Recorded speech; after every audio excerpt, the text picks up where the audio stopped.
Dear students, Assalamu alaikum wa rahmatullahi wa barakatuhu. Today I will tell you about nutrition in plants. By step, I will tell you what is nutrition, modes of nutrition, and how does the nutrition took place in plants. Let's start our topic, that is nutrition in plants. Nutrition. It is a process of taking food by an organism and it is digestion, absorption, assimilation and utilization by the body. तो nutrition एक वो वाला process होता है जिसमें एक organism जो होता है वो गुज़ा अंदर लेता है, वो फूड अंदर लेता है, उसके बाद इस गुज़ा को ये डाइजेस्ट करता है. क्या करता है? डाइजेस्ट करता है. Digestion is a process in which the food is converted into simple soluble substances with the help of digestive juices. तो इसके बाद जब इसको ये गुज़ा अंदर लेता है उसके बाद इसको ये डाइजेस्ट करता है. क्या करता है? डाइजेस्ट करता है. उसके बाद इसको ये एब्जॉर्प्शन करता है. क्या करता है? एब्जॉर्प्शन करता है. तो इसमें जो न्यूट्रिएंट्स होते हैं, ग़िज़ा में जो न्यूट्रिएंट्स होते हैं उनको ये एब्जॉर्ब करता है, जैसे कि carbohydrates, fats, vitamins, calcium etcetera etcetera. तो इनको ये एब्जॉर्ब करता है. उसके बाद इसको ये एसिमिलेशन करता है. तो जब ये सिंपल सॉल्युबल सब्सटेंसेस हैं ये they are transported to the other parts of the body. They are transported to the other parts of the body and now it is utilization by the body. तो जो ये body है अब इसको ये utilise करती है. क्या करती है? यूटिलाइज करती है for growth and heal up and for energy. तो जब ये इसमें न्यूट्रिएंट्स होते हैं इनको ये यूज करता है फॉर ग्रोथ के लिए एंड फॉर हील अप. तो मीन्स कभी अगर हमें जख्म हो जाता है तो हम ये जब ग़िज़ा खाते हैं उसमें जो न्यूट्रिएंट्स होते हैं वो हमें हेल्प करते हैं for the heal up of that wound. तो ये हेल्प करते हैं जो कि कभी जख्म आ जाता है तो जो इसमें ग़िज़ा में न्यूट्रिएंट्स होते हैं इसको यूज करते हैं for heal up and for growth and also for energy. Next I will tell you about modes of nutrition. There are two main modes of nutrition. First one is autotrophic mode of nutrition and second one is heterotrophic mode of nutrition. Let's talk about autotrophic nutrition. So auto means self and trophic means nutrition, that is self nutrition.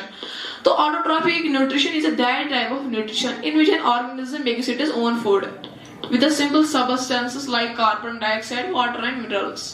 तो autotrophic mode of nutrition वो वाला mode of nutrition होता है जिसमें एक organism जो होता है वो अपना ग़िज़ा खुद बनाता है with simple substances. Simple substances जो होते हैं जो उसकी सराउंडिंग्स में अवेलेबल होती है उनसे ये अपना ग़िज़ा बनाता है.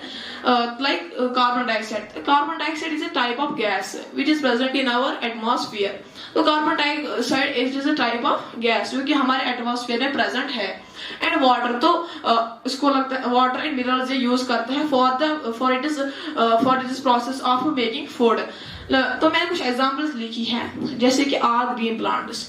ऑल ग्रीन प्लांट्स हैं उनको हम ऑटोट्रॉफिक न्यूट्रिशन में आते हैं और जो ऑर्गेनिज्म ऑटोट्रॉफिक न्यूट्रिशन में आते हैं उनको हम ऑटोट्रॉफस कहते हैं. तो ऑल ग्रीन प्लांट जो है इनको हम ऑटोट्रॉफस कहते हैं. क्या कहते हैं? Autotrophs. Second one is some bacteria. तो कुछ बैक्टीरिया है जैसे कि blue algae, iron oxide bacteria, sulphur oxide bacteria, red algae. तो ये भी अपना ग़िज़ा खुद बनाते हैं.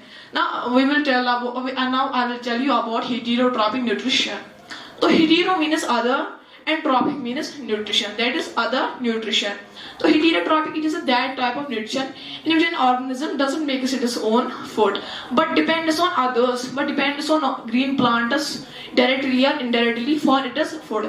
तो heterotrophic nutrition वो वाला न्यूट्रिशन होता है जिसमें ऑर्गेनिज्म जो होता है वो अपना ग़िज़ा खुद नहीं बनाता है, वो डिपेंड होता है ऑटोट्रॉफिक न्यूट्रिशन में. जैसे कि प्लांट्स ये वो ग्रीन प्लांट्स पे डिपेंड होता है फॉर इट इज फूड.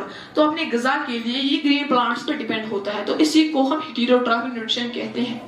तो जो ऑर्गेनिज्म हेटेरोट्रॉफिक न्यूट्रिशन में आते हैं उनको हम हेटेरोट्रॉफस कहते हैं. क्या कहते हैं? हेटेरोट्रॉफस. तो मैंने कुछ एग्जांपल लिखे जैसे कि ऑल नॉन ग्रीन प्लांट्स. जो भी नॉन ग्रीन प्लांट्स हैं जिनकी लीव्स ग्रीन कलर के नहीं है, जो कि ऑल नॉन ग्रीन प्लांट्स हैं उनको हम हेटेरोट्रॉफस कहते हैं. क्या कहते हैं? हेटेरोट्रॉफस. एंड एनिमल्स जैसे कि काउ, बफेलो, गोट इनको हम हेटेरोट्रॉफस कहते हैं. Now I will tell you how does the nutrition took place in plants. तो मैंने एक प्लांट बनाया है इधर.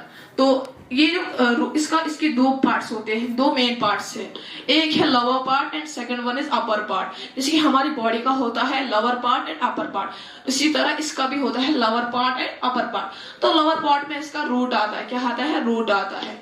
एंड एंड अपर पार्ट में इसका शूट आता है। क्या आता है? शूट। तो शूट में बहुत सारी चीजें आती है, पर रूट में सिर्फ अकेला रूट आता है। तो जो रूट होता है it is used to take out the water and minerals from the soil. तो उसको हम यूज करते हैं जो कि वाटर एंड मिनरल्स होती हैं सॉइल में प्रेजेंट। जो वाटर एंड मिनरल्स सॉइल में प्रेजेंट होती है उनको निकालने के लिए जो ये रूट्स है वो अवेलेबल होती है, ये यूजफुल होती है। Now I will tell you about shoot. तो शूट में आता है स्टम आते हैं, ब्रांचेस आते हैं, लीव्स आते हैं। तो इसमें प्रेजेंट होते हैं xylem vessels. Xylem vessels are pipe like structures, they are in pipe like structures. तो जो इससे वाटर एंड मिनरल्स लेते हैं, जो ये जाइलम वेसल्स है, इन्हीं के थ्रू जो ये वाटर एंड मिनरल्स होते हैं ये they are transported to the different parts of the plant, जैसे कि लीव्स, ब्रांचेस। तो इन्हीं जाइलम वेसल्स के जरिए जो ये पानी और मिनरल्स होते हैं ये ट्रांसपोर्ट होते हैं to the different parts of the body. तो अब हम लीव्स की बात करेंगे। तो लीव्स में प्रेजेंट होता है स्टोमेटा। क्या होता है? स्टोमेटा। तो स्टोमेटा होते हैं प्रेजेंट किसमें? लीव्स में। They are used for exchange of gas. तो ये यूज किए जाते हैं गैस एक्सचेंज करने के लिए। तो जो प्लांट होता है वो एक्सहेल करता है ऑक्सीजन। क्या करता है? ऑक्सीजन। और इनहेल करता है कार्बन डाइऑक्साइड। तो कार्बन डाइऑक्साइड की जो मात्रा थी, कार्बन डाइऑक्साइड पहले था 0.02 इसकी मात्रा थी। तो अब इसकी जो मात्रा है वो बढ़ चुकी है, वो 0.02 से लेकर 0.04 हो चुकी है। तो जो स्टोमेटा होता है it is protected by guard cells.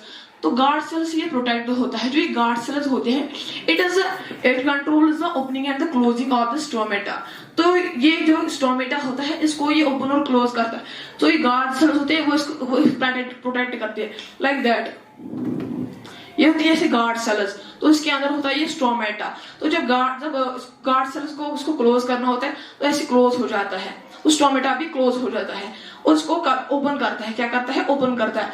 तो जो ये गार्ड सेल्स है they are used for the control and the closing of stomata. Now I will tell you about chlorophyll. जो chlorophyll they are green pigments present in the leaves. तो जो ये chlorophyll होता है ये प्रेजेंट होता है क्लोरोप्लास्ट में। किसमें? क्लोरोप्लास्ट में। तो ये प्रेजेंट होता है क्लोरोफिल प्रेजेंट होता है क्लोरोप्लास्ट में और ये प्रेजेंट होता है लीव्स में। तो ये क्लोरोफिल होता है ये प्रेजेंट होता है leaves and it is used to capture the sunlight. और अब हम तो जब ये सारा अपना ग़िज़ा बनाता है in the presence of sunlight, with the help of sunlight and water and minerals and carbon dioxide, तो इस सब प्रोसेस को हम फोटोसिंथेसिस कहते हैं। क्या कहते हैं? फोटोसिंथेसिस। तो फोटो मीन्स लाइट और synthesis mean to prepare and light, यानी प्रिपेयर करना, कुछ चीज प्रिपेयर करना in the presence of sunlight. तो जो फोटोसिंथेसिस है ये टर्म पहले ये टर्म बताई थी किसने? रीड बर्नस ने इन 1893। तो 1893 में जो रीड बर्नस था इन्होंने इस फोटोसिंथेसिस की प्रोसेस को बताया था। तो फोटोसिंथेसिस वो वाली प्रोसेस होती है जिसमें एक ऑर्गेनिज्म ग़िज़ा बनाता है with the help of sunlight and water and minerals and carbon dioxide. And this was end of today's topic. इंशाल्लाह सेकंड क्लास में आपको हीटेरोट्रॉपिक और ऑटोट्रॉपिक की टाइप्स के बारे में पता